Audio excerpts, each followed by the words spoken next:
merenungkan firman-Mu Tuhan, supaya siapapun yang mendengarkannya mendapatkan kemurahan daripada Tuhan, dan dicelikan mata hatinya, dibukakan pikirannya, dan melakukan kehendak Tuhan, melakukan firman Tuhan, dan hidup dalam kebenaran kasih Tuhan.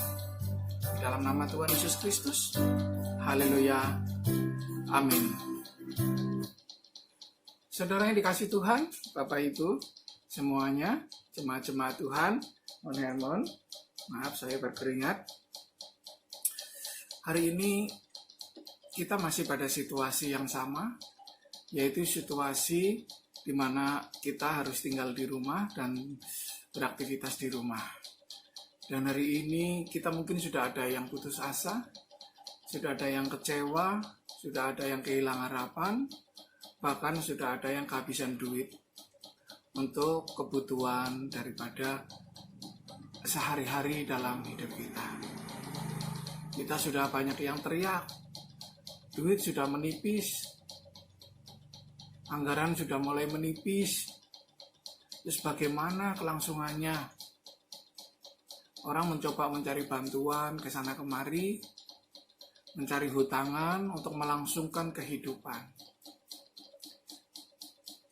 Bapak Ibu yang dikasih Tuhan, memang dilema daripada kenyataan sampai hari ini membuat kita menjadi sedikit berpikir atau melakukan tindakan-tindakan yang di luar daripada firman Tuhan. Artinya di luar dari kendali daripada kehidupan kita. Namun kita lebih mengandalkan kepada pikiran kita. Nah, banyak orang datang untuk minta hutang, minta apa gitu ya. Nah, sebagai hamba Tuhan, apa yang saya bisa bantu, saya akan bantu. Bahkan saya tidak sedang memamerkan apapun, tetapi ketika saya sudah memberi, inilah yang bisa mampu saya berikan. Dan selebihnya kita hidup dari iman, dari setiap perbuatan yang kita lakukan untuk bisa mensejahterakan orang di sekitar kita, keluarga kita, mensejahterakan atau memenuhi setiap kebutuhan keluarga kita. Nah, artinya bahwa apa yang kita lakukan ini mungkin di atas pemikiran kita, di atas nalar kita, bahwa wah, uang sudah mau habis nih, mestinya saya cari hutangan kemana lagi ya, saya harus pinjam kemana lagi supaya bisa melangsungkan kehidupan ini sampai situasi benar-benar pulih, situasi benar-benar normal, dan keadaan menjadi baik karena saya ada uang untuk makan, uang untuk belanja, uang untuk segala-galanya. Memang uang itu bagus Bapak Ibu untuk menunjang kehidupan kita. Tapi kalau kita tergantung pada uang, itu pun tidak baik. Berarti kita mendewakan uang. Nah, hari ini saya mau mengajak Bapak Ibu untuk merenungkan firman Tuhan yang satu ini, supaya setiap orang yang percaya kepada Tuhan, konteksnya adalah mentaati firman Tuhan, yaitu melakukan firman Tuhan, melakukan kehendak Tuhan. Jadi kita tidak boleh pakai kekuatan sendiri, kita janganlah mengandalkan daripada pemikiran atau kekuatan sendiri, sebab kekuatan kita akan menjerat. Artinya gini, kalau kita pinjam utang, pinjam uang, berjanji bahwa 2 bulan atau 3 bulan lagi pasti dilunasi.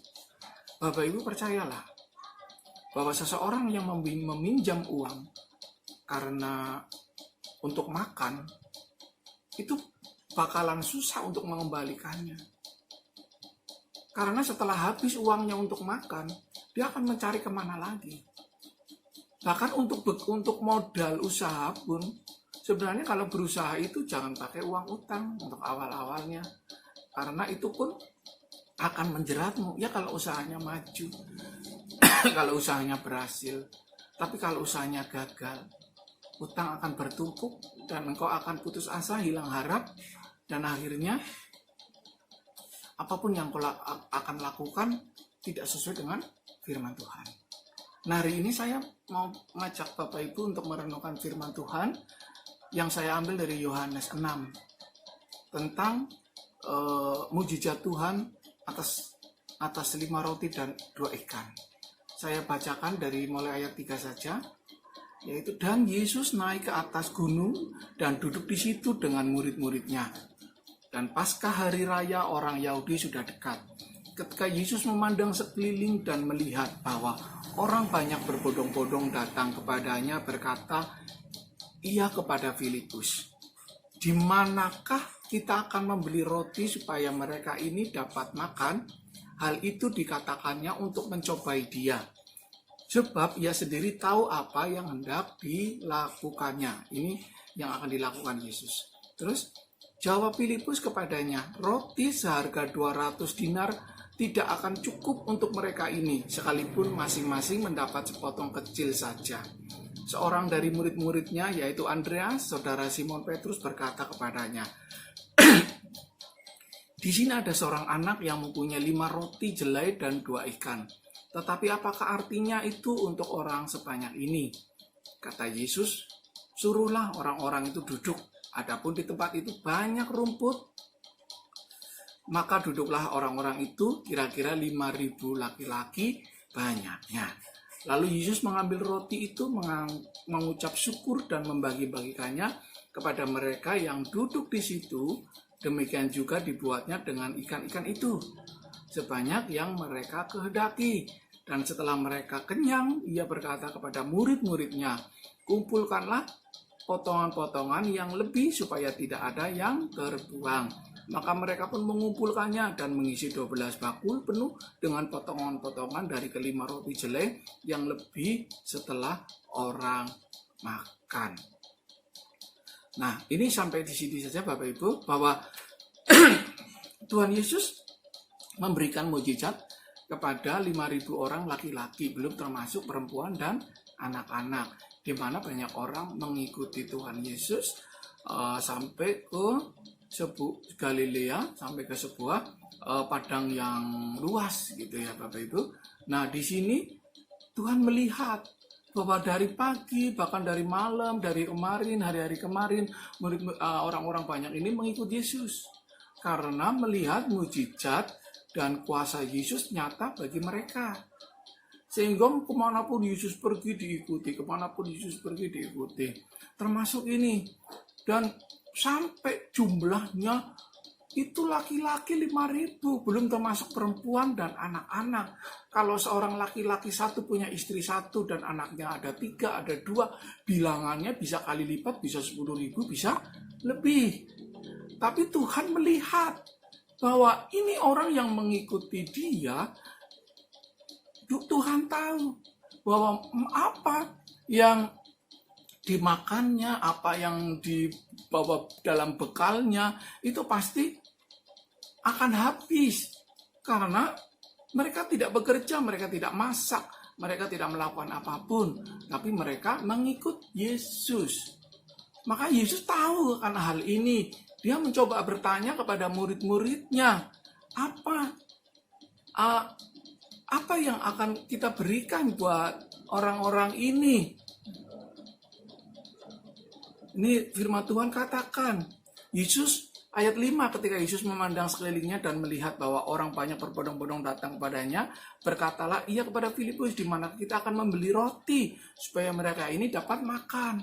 Artinya Tuhan peduli kepada orang banyak, bahwa mereka itu mengikuti dari pagi, bahkan dari kemarin, bahkan mereka sudah kehabisan bekal. Tapi Tuhan tahu, maka Tuhan bertanya kepada murid-muridnya, di manakah kita akan membeli roti supaya mereka ini dapat makan. Ya, hal itu dikatakannya untuk mencobai murid-muridnya, sebab ia sendiri tahu apa yang hendak dilakukannya. Jadi Tuhan Yesus ini mengatakan kepada murid-muridnya, bagaimana kalau kita membeli roti? Di manakah kita akan membeli roti, membeli bahan lauk, membeli makanan, sedangkan mereka sudah tidak punya makanan. Nah, murid-murid Tuhan Yesus ini mengatakan, Tuhan, bagaimana mungkin yang ada cuma walaupun roti seharga 200 dinar saja tidak akan cukup untuk mereka ini, walaupun maunya makanan yang kecil-kecil saja ini dicuil-cuil dibagikan kepada orang banyak tidak akan cukup gitu ya. Terus ada murid yang lain juga mengatakan, ini ada seorang anak yang membawa 5 roti dan 2 ikan. Tapi ini apa artinya gitu? Ini pun tidak akan cukup memenuhi kebutuhan orang banyak gitu. Namun Tuhan membuat mukjizat. Dimintanya 5 roti dan 2 ikan itu. Lalu dia menengadah dan mengucap syukur kepada Bapa. Maka terjadi mukjizat. 5 roti itu dibagi-bagikan kepada 5.000 laki-laki, bahkan kepada perempuan yang ada juga, yang anak-anak juga. Dan 2 ikan itu dibagi-bagikan setelah Tuhan mengucap syukur dan mendoakan 5 roti dan 2 ikan, maka terjadi mukjizat. Ada berlipat kali gandaan daripada roti dan ikan itu dibagi-bagikan kepada orang banyak. Bahkan mereka makan sampai kenyang. Terus masih ada sisanya lagi, suruh dikumpulkan oleh Tuhan Yesus untuk murid-muridnya, suruh dikumpulkan. Maka terjadi sisa, tidak ada yang mubazir, tidak ada yang terlewatkan. Nah, artinya Bapak Ibu bahwa hari ini kita ambil hikmah daripada firman Tuhan ini, bahwa Tuhan Yesus mengajarkan begini. Tuhan akan katakan kepada kita, apa yang ada padamu, apa yang ada pada engkau sekarang. Tuhan, uang saya tinggal sedikit, stok saya tinggal sedikit, bahkan saya tidak tahu ini virus kapan berhentinya. Uang saya mungkin hanya tinggal 500.000, tapi untuk keluarga buat makan setiap hari 100.000 untuk makan, paling bertahan hanya 5 hari Tuhan. Terus ada juga yang mengeluh juga, Tuhan, kami cuma punya 5 roti dan 2 ikan. Kami hanya punya stok beras dan Indomie misalnya. Kami hanya bisa makan ini setiap harinya gitu. Tetapi saudara percaya nggak? Kalau perkataan Tuhan itu sebenarnya sedang untuk menguji kita, sedang menguji murid-muridnya, bahwa orang yang berserah, bersandar kepada Tuhan, itu akan dipeliharanya. Bahkan orang yang mengikut Tuhan akan diperhatikannya, ya, diperhatikannya. Jadi Tuhan tidak bilang cari utangan sana ke tempat lain. Cari dong sana pinjaman ke orang lain supaya kita bisa belanja, bisa makan, bisa apa. Tapi Tuhan katakan, apa yang ada padamu? Cuma ada 5 roti dan 2 ikan Tuhan. Nah, artinya begini Bapak Ibu. Artinya bahwa ketika kita hanya tinggal punya uang, hanya tinggal 100.000. Kita tinggal punya uang hanya tinggal 500.000 misalnya. Tidak cukup, kapan ini berhentinya? Lockdown ini kapan berhentinya? PSBB ini berhentinya? Kita tidak akan tahu. Dan kita tidak akan bisa meminta-minta sama orang lain. Tetangga kita atau orang lain, mereka juga merasakan hal yang sama. Mereka merasakan penderitaan yang sama. Tetapi Tuhan mau ajarkan kepada kita bahwa apa yang ada padamu itu bisa difungsikan. Misalnya Bapak Ibu, hari ini kok hanya punya uang tinggal 500.000 atau tinggal 100.000. Mungkin kok akan dibukakan hati, dibukakan pintu, dibukakan pengertian oleh Tuhan. Misalnya, oh saya dengan uang tinggal 500.000 ini saya punya kepandaian, momennya saya pintar masak. Saya bisa bikin kue, saya bisa bikin gado-gado, saya bisa bikin apa saja yang modalnya tidak besar-besar amat. Nah, saya kepingin bikin ini, terus saya akan tawarkan kepada orang-orang gitu. Misalnya kita nggak usah bikin dulu. Kita tanya aja ke tetangga kita tanya ke saudara kita tanya kepada orang-orang, saya mau bikin ini, ada yang mau pesen nggak gitu, harganya murah gitu ya. Bapak Ibu sudah dapat untung dari penjualan itu, misalnya bikin gado-gado, misalnya bikin kue, misalnya bikin mie ayam, misalnya bikin lontong sayur, bikin nasi uduk gitu ya. Nah, Bapak Ibu terkenal pintar masak, masakannya enak, lakukan itu. Setelah Bapak Ibu menawarkan kepada orang dan orang itu banyak yang pesan, buatlah sesuai dengan pesanan itu. Maka nanti dari situ Bapak Ibu tidak akan mubazir menjualnya. Artinya barang yang Bapak Ibu bikin bisa laku terjual semuanya dan Bapak Ibu mendapatkan keuntungan. Nah, keuntungan itu bisa disimpan, terus besok bisa belanja lagi untuk memberikan penawaran kepada sahabat, saudara, siapapun yang membutuhkan itu semua. Pak, Bu, bagaimana kalau saya nggak punya uang? Kalau saya nggak punya uang saya udah habis. Bagaimana saya harus makan? Apakah saya pinjem-pinjem? Oh, jangan, Bapak Ibu. Tuhan melihat dan memelihara orang-orang yang mengasihinya. Orang-orang yang mengikutinya 5.000 orang itu dilihat Tuhan, nggak dilihat Tuhan. Saudara juga dilihat Tuhan. Artinya begini, saudara mungkin nggak punya modal apa-apa, tapi saudara kalau bisa jangan gengsi. Jangan gengsi akan pekerjaan apapun. Mungkin saudara hanya menawarkan jasa kepada tetangga yang kehabisan gas. Semuanya gini, sini saya ambilin gasnya ke toko, ke warung depan atau ke apa. Nanti saudara akan dikasih upah, misalnya dikasih upah 2.000, dikasih upah 1.000. Terima aja itu semuanya. Dan nanti kalau kita bisa bagus, namanya ada lagi, oh kepingin beli ini, namanya kemarin saya beli senar gitar. Aduh sebenarnya saya malas beli senar gitar, kalau ada orang-orang yang mau beliin pun saya akan beliin, saya akan kasih upah gitu ya. Nah seperti itu, bertanya, ada yang mau dibeli enggak? Biar saya yang beliin sini, tapi saya minta ongkos transportnya sedikit gitu. Nah dari situ, dari uang jasa itu bisa kita kumpulkan. Lama-lama kalau kita mengerti akan itu semua, Tuhan akan bukakan pemikiran kita. Tiba-tiba nanti kita akan menjadi maklar tanah yang besar, menjadi tuan takur. Kita akan menjadi developer rumah, atau jual beli motor lah misalnya, mobil lah, apa. Karena dari hal-hal yang kecil itu. Jadi jangan gengsi. Jangan minta pinjaman terlebih dahulu. Karena pinjaman itu akan menjerat Bapak Ibu. Pinjaman itu akan membuat hidup kita akan terbelenggu. Akan menjadi budak kita, sama seperti itu. Jadi apa yang kita bisa kita lakukan terlebih dahulu. Nggak usah gengsi, nggak usah apapun.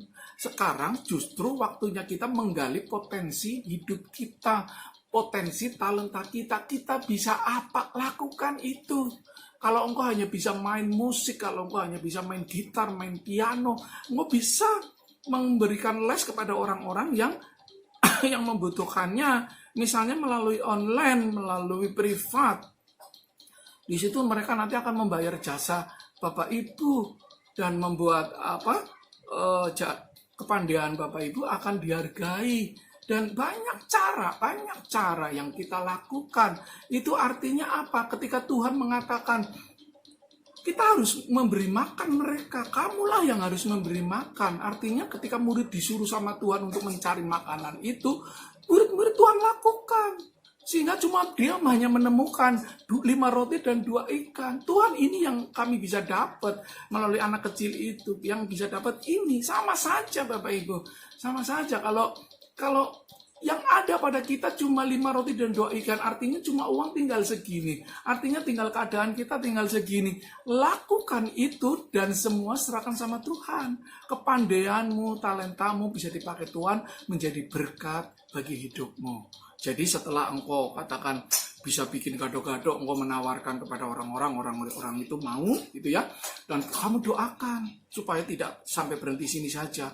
Doakan sambil mengucap syukur supaya apa? Terjadi pelipat gandaan gado-gado, terjadi pelipat gandaan kue, terjadi pelipat gandaan nasi uduk, terjadi pelipat gandaan yang engkau lakukan. Artinya bukan hari ini saja engkau mendapatkan orderan, tapi besoknya dan seterusnya. Bahkan kau akan menjadi pengusaha gado-gado, kau menjadi pengusaha kue, kau akan menjadi pengusaha nasi uduk, kau akan berjualan bahkan karena masakanmu enak, bagus. Jadi orang akan bertanya-tanya terus. Jadi lakukan potensi hari ini.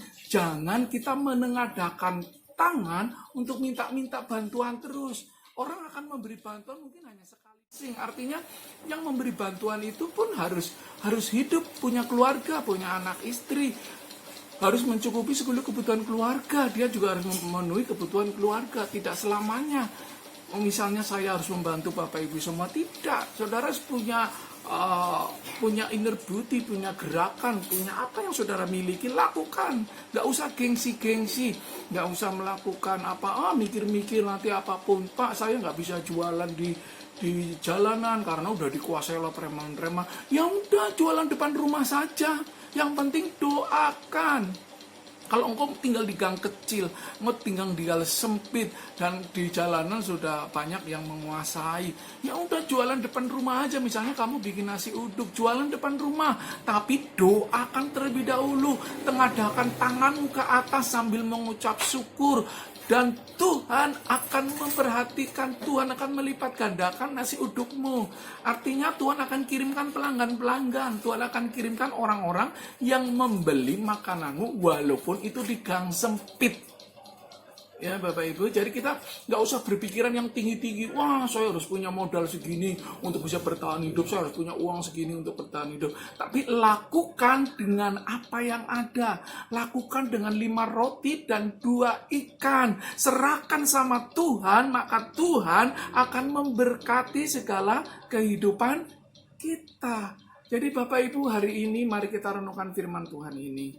Kita melakukan saja kehendak Tuhan. Jangan pakai pola pikir kita, jangan pakai kekuatan kita. Kita harus sering mengerti firman Tuhan, kita harus sering membaca firman Tuhan. Jadi arti daripada cerita firman Tuhan ini memberikan kekuatan bahwa engkau harus berserah kepada Tuhan walaupun engkau hanya mempunyai 5 roti dan 2 ikan. Engkau hanya mempunyai uang tinggal 100.000, engkau hanya mempunyai uang tinggal 500.000. Tapi dari 100-500.000 itu bisa diberdayakan menjadi berkali-kali lipat. Yang penting engkau jangan gengsi, lakukan saja, percaya, dan jangan pernah meminta-minta. Saya aja tadi beli kerang, sate kerang dari jemaat atau dari orang-orang terkasih yang membuat kue, membuat kerang. Saya kepingin, saya nggak minta, tapi saya beli, artinya memberkati mereka. Oh, mereka bisa bikin lagi buat besok lagi. Artinya begitu. Jadi kita memperdayakan, kita yang mamanya siapapun yang masih punya uang lebih, ayo berkati orang-orang yang sedang berjuang untuk mempertahankan hidup, bukan meminta-minta. Memberi itu baik, tetapi kalau terus-terusan memberi, terus-terusan minta, itu tidak sehat. Jadi kita harus berjuang, kita harus belajar untuk mencukupkan diri kita dengan cara apa? Tuhan sudah karuniakan talenta, kepandaian, apapun pasti Tuhan kasih kepada setiap kita. Jadi mari kita buka hati dan pikiran kita, apa yang bisa kita lakukan hari ini. Itu akan menjadi berkat. Bahkan 5 roti dan 2 ikan akan berlipat-lipat ganda, bahkan akan berlebihan. Saat virus corona ini sudah hilang, saat virus corona ini sudah nggak ada, engkau katakan berlebih-lebihan itu mengandung arti bahwa engkau bisa berjualan itu terus-menerus. Bahkan engkau bisa ganti profesi, bahkan bisa engkau itu menjadi tumpuan daripada kehidupan keluargamu. Oke Bapak Ibu, sampai di sini saja firman Tuhan. Mari kita belajar akan firman Tuhan, kita tekun akan firman Tuhan, dan kita mengerti akan firman Tuhan dan melakukannya. Kita melakukannya bukan pola dengan memakai pikiran kita, dengan memakai kehendak kita, tapi kita memakai apa yang Tuhan kehendaki. Itu namanya taat kepada firman Tuhan. Sekali lagi, jangan berhutang, jangan kita menjeratkan diri sendiri, itu akan membuat kita terbelenggu. Akhirnya dari kediaman di rumah saya, siapapun yang mendengarkannya, Tuhan Yesus memberkati kita semua. Haleluya.